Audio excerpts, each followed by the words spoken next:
நம்மளில் இன்னும் சில பேருக்கு கேஸ் ரெகுலேட்டர் எப்படி மாற்றுறதுன்னு தெரியாமல் இருக்குது. தெரியாதவங்களுக்கு கண்டிப்பாக பயனுள்ளதாக இருக்கும். வாங்க வீடியோக்குள்ளே போகலாம்.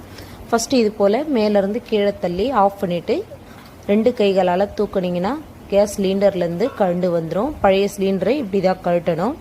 இப்போ புது சிலிண்டர் செட் பண்ணுறதுக்கு முன்னாடி இது கீழே திருப்பிட்டுருக்கான்னு செக் பண்ணிக்கோங்க. மேலே இருந்ததுன்னா இது போல் மாற்றி திருப்பிக்கோங்க.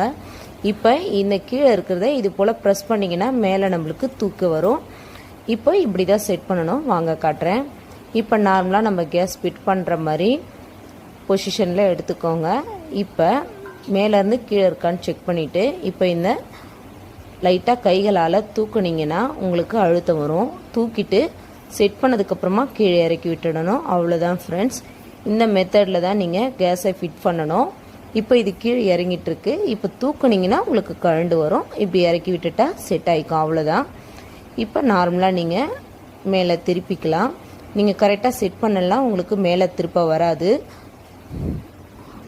இப்போ உள்ளே நம்ம கேஸ் சிலிண்டர் வாங்குறப்பே வால்வு கரெக்டாக இருக்கான்னு செக் பண்ணிவிட்டு வாங்கணும்.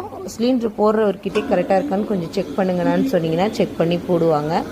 இது போல் நீங்கள் வாங்குறப்பே செக் பண்ணி வாங்கினீங்கன்னா உங்களுக்கு கேஸ் லீக் ஆகாமல் இருக்கும். வீடியோ பிடிச்சிருந்தா லைக் பண்ணுங்கள். மறக்காமல்